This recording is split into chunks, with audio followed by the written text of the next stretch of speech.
Yes, we're here at the Deaf Institute with the awesome Pageant Mum. Now, straight away, I'm going to ask you, I'm sorry to ask this question. You're going to get asked a lot, so you might as well practice now. Where did the name come from? Okay, so Go on. before I met the lads, I actually did singing on my own, and my mum used to pick out my outfits for me, and it didn't really I was a bit of a tomboy when I was younger, but she wanted to put me in dresses, and when I met the lads, I could, have my style a bit more, but mum didn't like that, and everyone used to say, God, stop being a pageant mum. And we were sat down thinking of a band name one day, and we thought, hold on a minute, what about pageant mum? That would be amazing. But yeah, it kind of backfired though, because now my mum goes around telling everyone that she is the real pageant mum and the reason that we're called that. I met her earlier, and yeah, I can see what you're saying. So, respect though, respect. So, I had to ask that question. And so, you told me before you all met as part of a music project. Before we get to actually talk about your styles in music and stuff like that, at this point, people will have seen a bit of your playing, so they've got an idea. But how did you all meet? Because obviously, and again, it's another question, how did you all meet? But it's kind of interesting that music community brought you together, is that right? Yeah. Go on, he wants the mic. Pass the mic. So it started off, me and George started off playing in bands as such. What is it? 2016? We were 11. And we started, so George was drumming in an indie band called The Catalyst. I was in indie rock, kind of called Driverless, with some of my best mates from primary school really. And then, so we'd been doing that, and Elliot was playing drums in a metal band. Elliot. Intermittently. And then, so as we were doing that, we were doing these shows. So it was Iron Man in Bolton, Izzy was singing at, and then she joined the project, and then it was lockdown, I think. Me and Izzy were at Izzy's house. Having a curry. Yeah, curry. Sure, I don't remember. We were having a curry. It's a shared story. We've all got little side story. Right. So we were having a curry. We were like, we should do a punk band. And George was your band had just broken up. Elliot was... We need to pass the mic so we can Yeah, so we just sacked it off because I was the youngest in the band, and they'd all gone to uni and left me. All right. Basically, yeah. So am I right in saying that you said before that he was playing drums, but you're bass now, yeah? Yeah. Right. So have you all switched roles? Oh yeah, he needs to give him the mic. Yeah, just. We're all multi-instrumentalists, so... Oh, there you go. Except me. Except you just sing it. Just sing. Mildly. She can play guitar, she can play piano. Okay. At some points. Right. Okay. She doesn't like to claim it though. So that leads me to the next question. How do you write? Does one of you... you're going to tell me, do you bring ideas together? Does one come with something fully formed and then you all rip it apart? What's the process? There you go. You can go. So, obviously we're all involved in the writing process, but I'm kind of the organizer, because if not, they just play whatever they want and it turns into some crazy either heavy metal cover or some weird country riff. So what will normally happen is, because Elliot plays the guitar, because obviously he is a multi-instrumentalist, either Elliot or Liam will come to us with a guitar riff, and if we all agree that we like it and we can turn it into something, we put drums to it, find a bass line, and then kind of structure a verse to which I'll write to, and then we build music, then lyrics, then music, then lyrics, until we've got a full song. So we cut it up into chunks.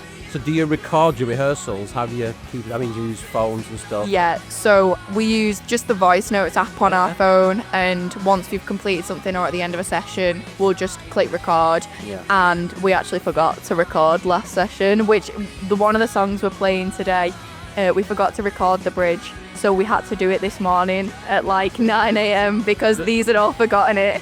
The missing bridge? The missing bridge, literally. Can I ask you, because this is a songwriting thing, but when I speak to people about bridge, what do you call the bridge?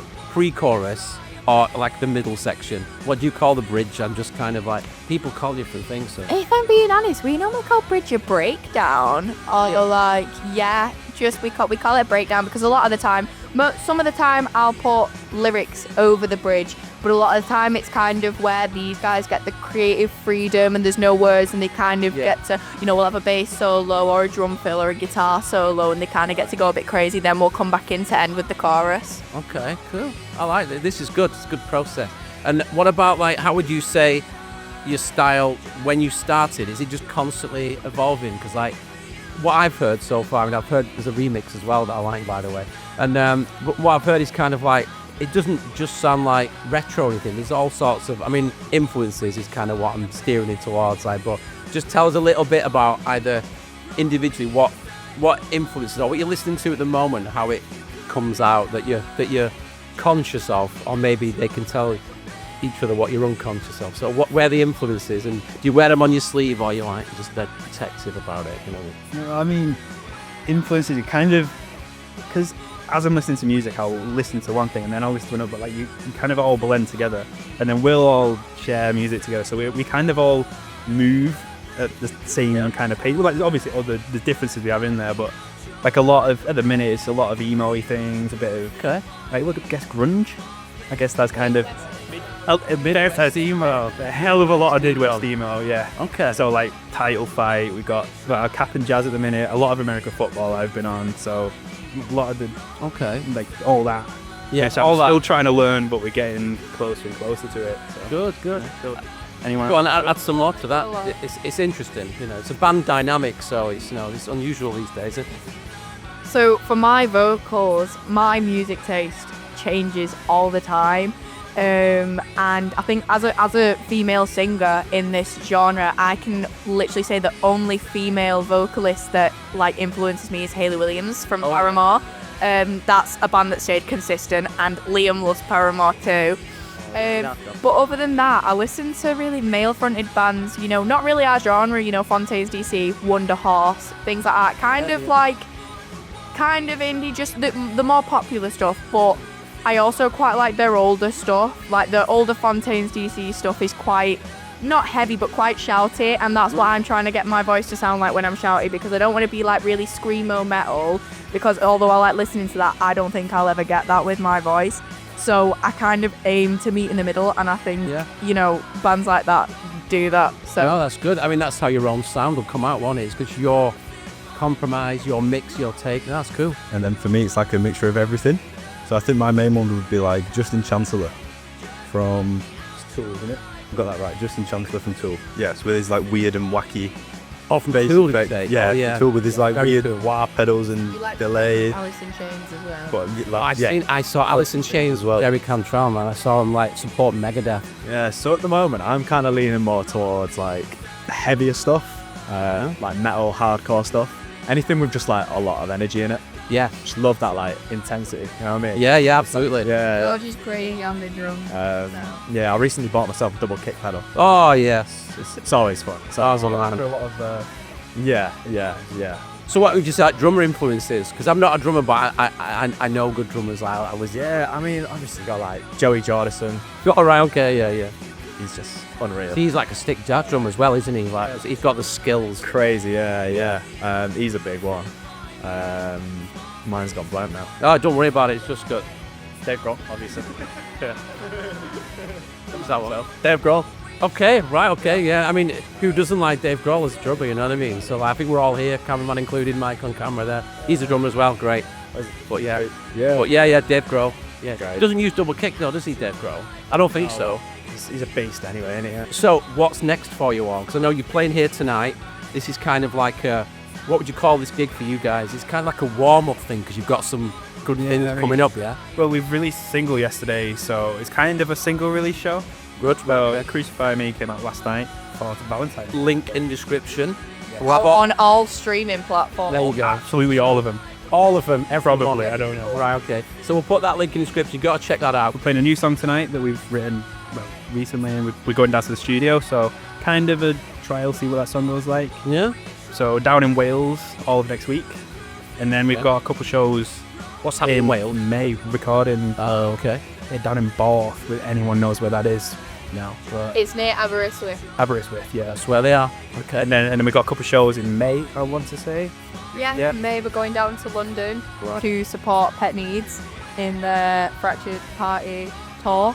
Okay. Their fourth one, we did their last one with them. We did 3 dates on their last tour with them, and it was absolutely amazing. Right. It was such a good atmosphere. They're such nice people. And you've got something else cool coming up. That's in May, isn't it?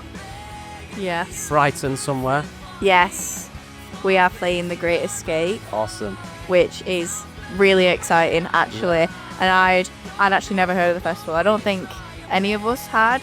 And it was. I'm not really with it. These guys hear about things before me. It's a good one, trust me. But that's what I mean. And ever since I'd heard that we were playing it, I've been seeing it absolutely everywhere. Yeah. Everywhere I've been looking, and I'm so excited. I don't know about these guys, but I'm really excited. Yeah, you should be excited. It's a good one. There's lots of like industry meet there and stuff like that. It's Brighton. Brighton's cool. And loads of bands like played there that have gone to do really well. So I think you're in good hands. Definitely. Do check out Pageant Mum. Check all the links. Follow their career. I think they're going to go to some special places. So thanks for listening. You know what to do. Like and subscribe. And do suggest any other bands that you want to see on the channel. But for now, Pageant Mum, thank you so much. Thank you. See you later.